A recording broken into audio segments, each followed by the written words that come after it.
Today's episode is brought to you by Marvel's Midnight Suns, and we're going to be talking about the character Nico Minoru. Now, Nico is a relatively new character in the world of comics. She's only been around for about 19 years, which actually isn't that long if you look at the history of Marvel Comics. However, this character has already appeared in live action, and she'll soon be making an appearance in Marvel's Midnight Suns. She's got a little bit of a cult following due to her appearances, so let's have a look at her history.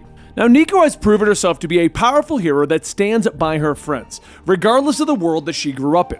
Created by Brian K. Vaughan and Adrian Alfona, Nico first appeared in Runaways issue number 1 in 2003, which was a series designed to bring in new and younger readers. The daughter of two supervillains, it was quickly discovered that Nico has access to magical powers. She joined her friends in running away from her parents, who were in a secret group of powerful supervillains. Nico was forced to step up and take control of the team, training herself and becoming more powerful in the magical arts at the same time. At times, going by the name of Sister Grimm, which is a pretty cool codename. She would go on to become a member of the A-Force and take part in some of the major Marvel Universe events, including Secret Invasion, Secret Wars, and Civil War II. Being a hero with magical powers, Nico has had a few brushes with the magical side of the Marvel Universe. When Nico and her group of friends decided to sneak down and witness their parents' secret meeting, they were shocked to discover that they were going to sacrifice a teenage girl in a ceremony to the occult. Nico and the others decided to run away, slowly learning about their parents' lives as supervillains and how each of them have strange powers. Nico discovered that her parents are evil wizards and that she has inherited their magical abilities.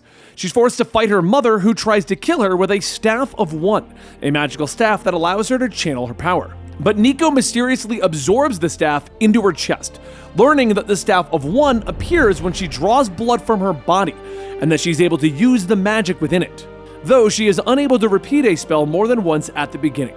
The kids would then form a loose team, titled the Runaways for the comic, but they don't actually ever call themselves that, and Nico would become the leader of that group. They would continue to fight against their parents, raiding their safe houses and stealing food and equipment.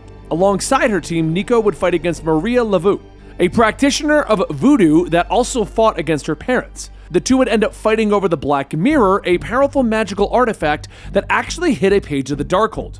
But the Runaways weren't merely fighting against their parents. Though they would try to be heroes, they would also have several run-ins with the law, eventually fleeing across the country while being chased by S.H.I.E.L.D. and Iron Man.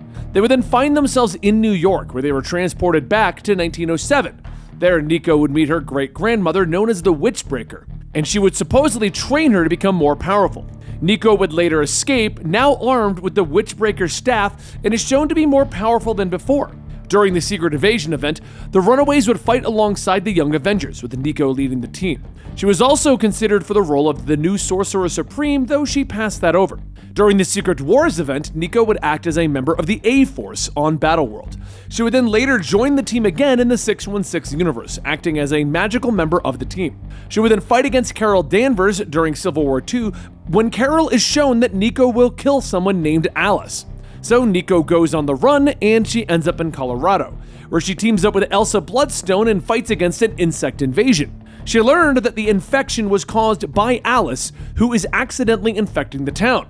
So she has no choice but to kill her, fulfilling the prophecy within Civil War II. Now, she's already made her live-action debut on the Runaways TV show, portrayed by Lyrica Okano, who will be reprising her role as the voice of Nico in Marvel's Midnight Suns. And there you have it. It's crazy how short a character's history can be, even though they've been around for 19 years. But the question now is, what will Nico get up into in Marvel's Midnight Suns?